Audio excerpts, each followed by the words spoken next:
Hola, ¿cómo están? Bienvenidos al último trabajo de la materia en la parte de adolescencia.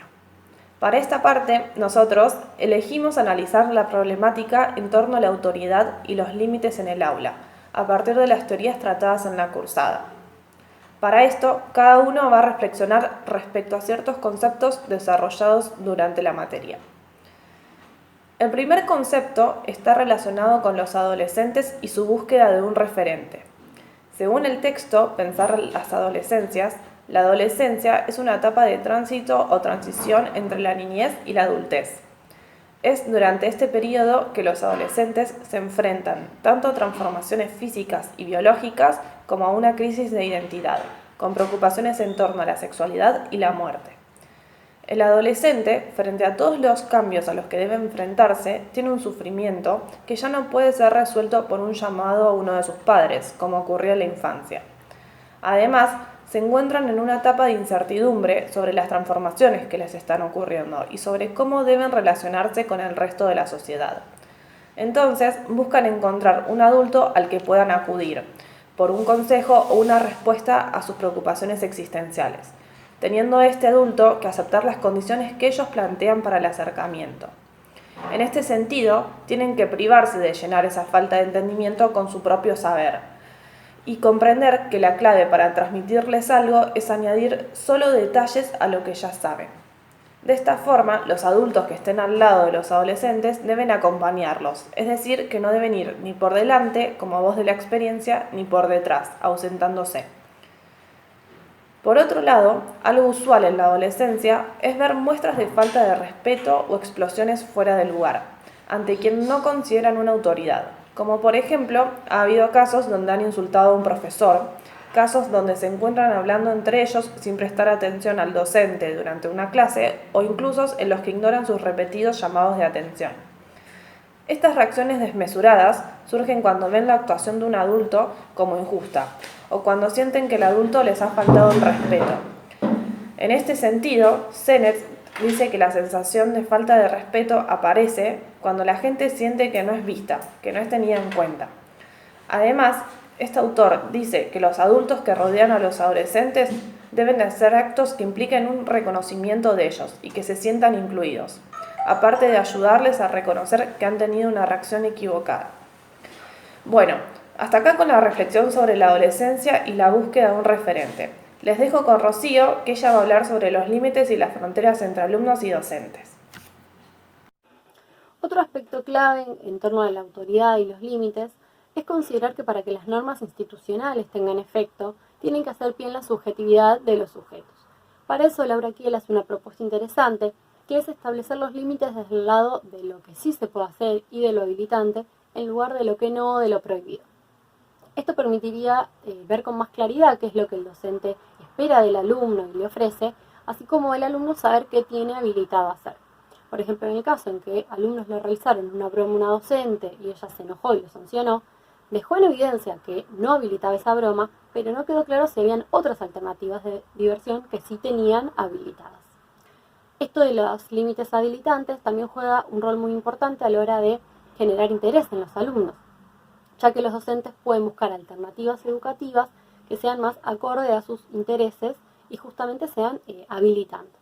En ese sentido, cuando pensamos en clases donde los alumnos no prestan atención, hablan o ignoran al docente y vemos que el reto no es solución suficiente, se cree que esta propuesta de alternativas habilitantes puede ser una posible solución. Asimismo, para considerar la relación docente-alumnos, es importante tener en cuenta los cambios sociales que han llevado a que chicos tengan actitudes y gestos de adultos y desafíen a la autoridad. Esto se puede ver en muchos ámbitos educativos, en muchas situaciones, y habría que pensar si es que estos chicos no reconocen el límite con el adulto, no reconoce esa frontera, y asimismo si es que las funciones de los docentes lo que buscan es justamente reivindicar ese rol frente a ellos.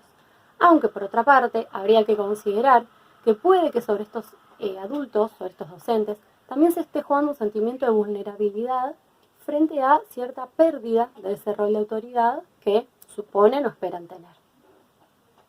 Siguiendo con la línea del trabajo práctico, analizamos la autoridad y los límites en el aula, donde aparece esta cuestión del reto-sanción por parte del docente hacia los alumnos. Nos pareció interesante reflexionar acerca del posible efecto que esto podría tener. Para ello tenemos el texto de Serraferiani, donde se desarrolla el principio del placer como uno de los dos principios que, según Freud, rigen el funcionamiento mental, es decir, el conjunto de las actividades psíquicas que tienen por finalidad evitar el displacer y procurar el placer. Ese impulso a la satisfacción, llamado pulsión, se trata de un placer displacentero, recordando además las 4 características esenciales de la pulsión y la lista de destinos posibles o formas de tramitarla. En este sentido, el ámbito educativo jugaría un rol fundamental al ofrecer al sujeto la posibilidad de encontrar la satisfacción que busca en los contenidos de la cultura, fomentando la tramitación por vía de la sublimación.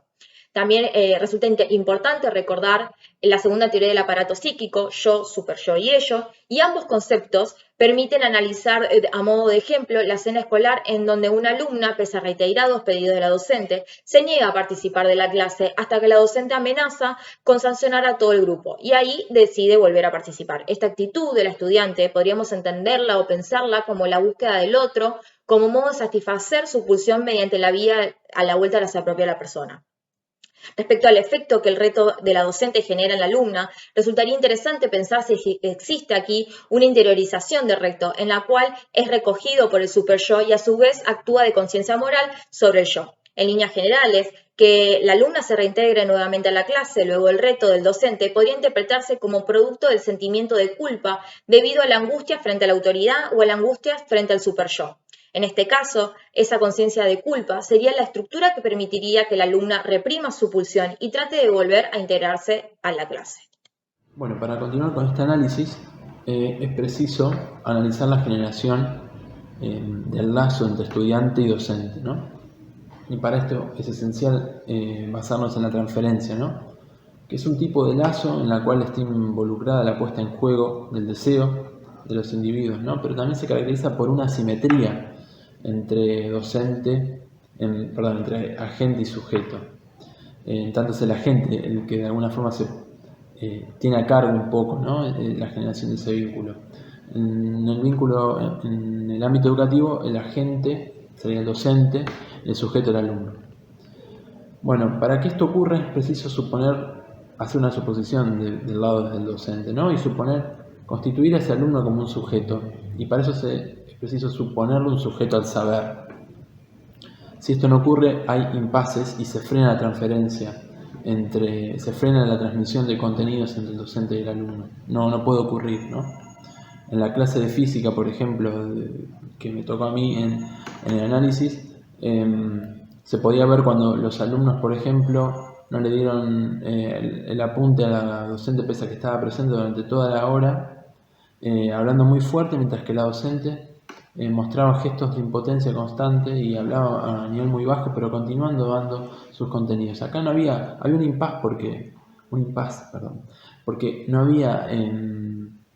había comunicación entre ellos, ¿no? Directamente.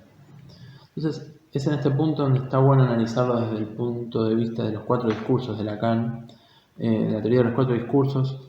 Tanto él define que el goce estructural y de cada uno encuentra su lugar en el lazo social. El discurso es un tipo de lazo social, así como la transferencia. Entonces, es aquí donde se puede canalizar ese goce y disminuir esa pulsión constante que hay, ¿no? Es esencial construirlo, pero para eso es preciso que no se fije el discurso en uno de los 4 que él define, que son el amo, el universitario, el analista y el de la histeria. Si hay una fijación, corre riesgos que lo que funciona en un punto, en este punto donde se fija, se pueda romper y haya un impasse, ya que no siempre en todo contexto sirve mantener el mismo discurso, ni tampoco para todos los alumnos está bueno eso. Entonces, rotar los discursos permite incluir en distintos momentos a todos los alumnos. Retomando la clase de física, podemos analizarlo desde estos lentes y ver que había una fijación en el discurso universitario de querer transmitir los contenidos a como dé lugar, independientemente de que no haya un asentamiento en la estructura deseante del sujeto, ¿no?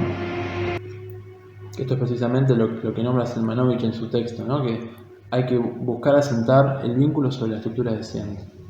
Y para eso está bueno rotar, y para eso está el discurso del analista, para analizar la situación y poder rotar entre discursos y retomar la transferencia y el vínculo. Entonces, a manera de conclusión, una conclusión de todo el trabajo, ¿no?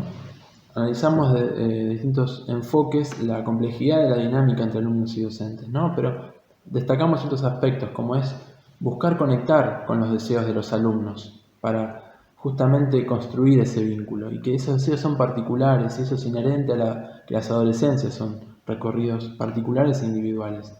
Entonces, escucharlos, escuchar sus deseos, es esencial para constituirlos a ellos como sujetos, ¿no? Entonces, este asentamiento en la estructura deseante es vital para construir esta nueva autoridad, ¿no? En el ámbito del aula, teniendo en cuenta el profundo contexto de crisis donde las instituciones y las autoridades convencionales están puestas en profunda discusión y entrando en decadencia.